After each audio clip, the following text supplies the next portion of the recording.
Some souls arrive gently, cradled by warmth, welcomed by love, but others are born into fire, into houses where silence cuts deeper than words, into families where love must be earned or performed, into bloodlines built on control, chaos, or quiet despair.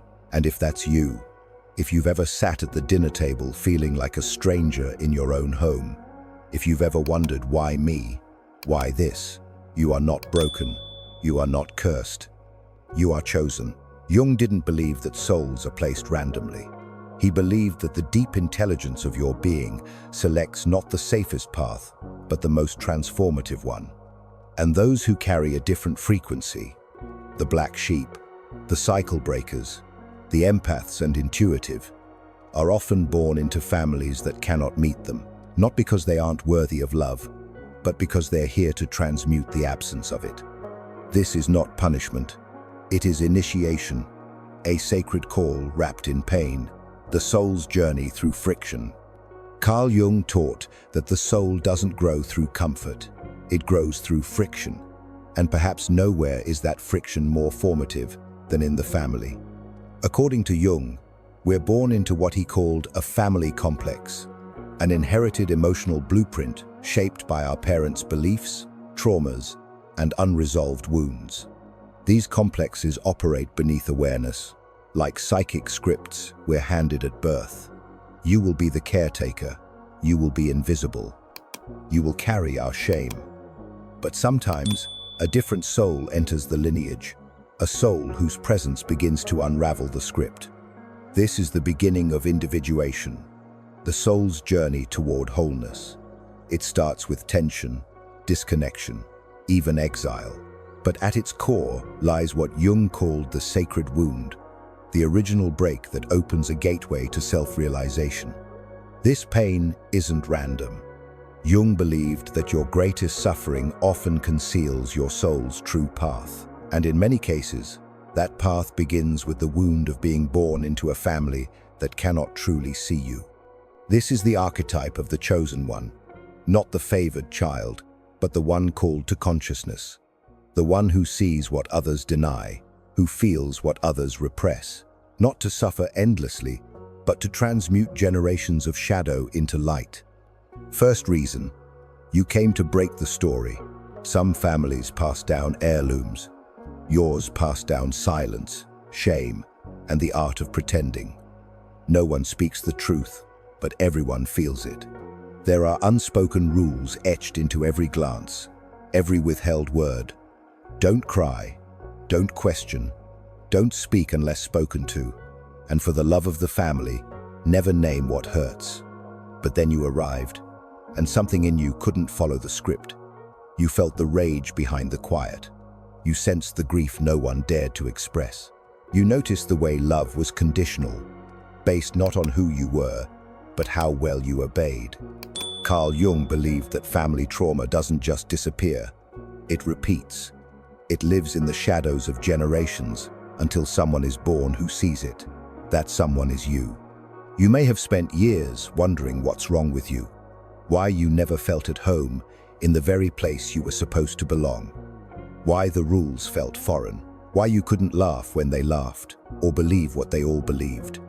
The truth is, your soul carried different instructions. You weren't here to fit in. You were here to awaken. You were here to hold the mirror no one wanted to look into, to say, this ends with me. And yes, they may have resisted you, shamed you, called you dramatic, rebellious, selfish.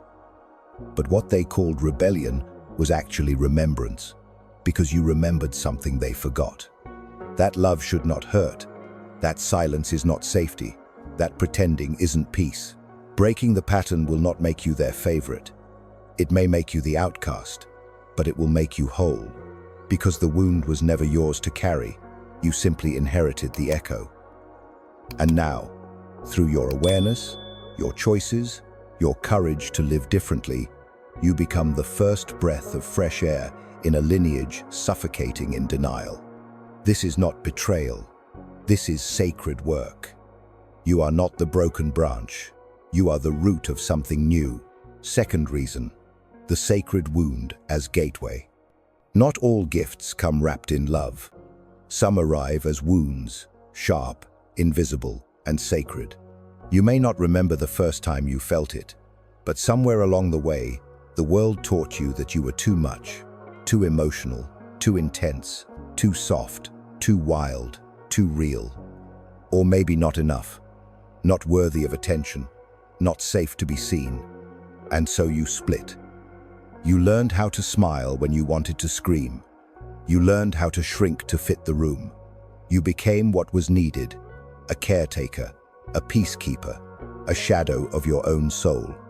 Carl Jung called this the sacred wound, a rupture in the psyche that doesn't just hurt, it hollows. But in that hollow, something begins to stir. The self, your wholeness, begins its slow emergence. The child who watched quietly, the one who noticed the subtle shifts in tone, who could sense when love was about to turn, who became fluent in tension. That child wasn't weak. They were becoming wise. Jung believed that the wound is where the light enters. Not the light of perfection, but the light of awareness, of depth, of soul. So many who are born into toxic families carry this invisible inheritance, a sensitivity so acute it feels like a curse. But what if it isn't? What if it's the very thing that will save you? Because pain, when faced, becomes power. And the sacred wound is not asking you to harden, it's asking you to soften into truth. Instead of numbing it, listen to it. Instead of resenting it, ask, what wisdom lives inside this ache? What strength was forged in this silence? You are not broken because you feel. You are becoming because you do. The sacred wound is the invitation your soul has been waiting for, a portal back to yourself. And though it may have started in darkness, it is leading you toward light. Third reason, the gift of seeing truth. In homes where silence was survival, you noticed everything. The forced smiles, the unspoken rules, the subtle shifts in energy when someone entered the room, the way love was withheld and truth bent around comfort. Even as a child, you couldn't unsee it. The hypocrisy, the control, the emotional games. You may have been told you were dramatic, too sensitive, too suspicious, too much, but that was never the truth. Carl Jung believed some souls are born as seers, intuitive perceivers of the unconscious. They come not to blend in, but to illuminate. And in toxic families, illumination is dangerous because truth threatens the fragile structure that denial has built. So when you named what no one else dared to, the tension, the favoritism, the manipulation, you became the threat. Not because you were wrong, but because you were right. Your gift of perception was not a flaw. It was your refusal to live inside the lie. You weren't born to play a role in the family drama. You were born to notice the script and walk off the stage. This is why the black sheep so often feels exiled, not because they are lost, but because they are lucid. Jung would say that you are not meant to fix the family system, but to individuate beyond it, to become what they could not face, to live a life shaped by truth, not performance. And in doing so, you become a mirror, reflecting back everything that's been suppressed. Not everyone will thank you for it. Most won't. But souls like yours don't come here to be understood. They come to break spells, to expose what's hidden, to awaken a lineage that has forgotten how to feel. So if you've ever been shamed for naming what you see, know this: you were never too much. You were the light in the room no one wanted turned on. And that clarity, that courage, it's not a burden, it's your gift. Fourth reason, you are the new root. Carl Jung once said, the greatest influence on the child is the unlived life of the parent. That weight can feel heavy, like an invisible chain holding you to a story you never asked to inherit. But here's the paradox. Sometimes the child grows beyond what the parent ever dared to imagine. You might have believed you were born into this family by mistake, a misstep in the lineage, a soul misplaced. But what if you are exactly who they were waiting for? Not to fix them, not to carry their pain or be their savior, but to show what healing looks like by simply becoming who you truly are. Soul evolution isn't selfish. It's rippling, reaching back through generations, quietly stirring the roots beneath the soil of your family tree. When one person awakens, the whole lineage feels the tremor. Not everyone will follow, not everyone is ready. But you are the seedling pushing through the cracked earth, the new root, rewriting what was thought to be permanent. Your choice to face your sacred wound, to walk the path of individuation and wholeness, is a revolutionary act.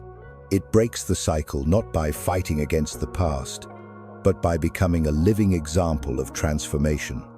You carry within you the unfinished stories of your ancestors, stories of love lost, trauma endured, silence kept, and through your becoming, those stories begin to shift. You become a mirror reflecting what was once hidden, a beacon guiding others back to themselves, even if they don't realize it yet. So if you've ever doubted your place in the chaos, remember this: you are not a mistake. You are the sacred plan unfolding, the light returning home. And in your becoming, you carry the hope of healing, not just for yourself, but for all those who came before and all those who will come after. The sacred work continues. Your healing is not a selfish act. It is sacred work for yourself, your ancestors, and the generations yet to come. This is how the chosen ones rise. Amen.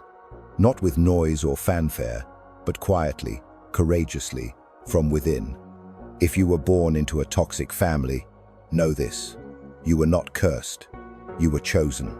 Chosen to see what others could not. Chosen to feel deeply, even when it hurt. Chosen to change the story, not repeat it. Carl Jung taught that the soul arranges its life to find the fracture that becomes the doorway. You are not broken, you are becoming. And even if your family never understands your path, the self does. What patterns are you here to break? What has your wound taught you to see? What truth do you still fear naming? These questions hold the keys to your sacred work. You are the light that was always meant to shine, born into darkness not as punishment, but as purpose. The black sheep who becomes the healer of generations. The wounded one who transforms pain into wisdom. The chosen soul who remembers what love truly means. This is your initiation. This is your path. This is why you're here.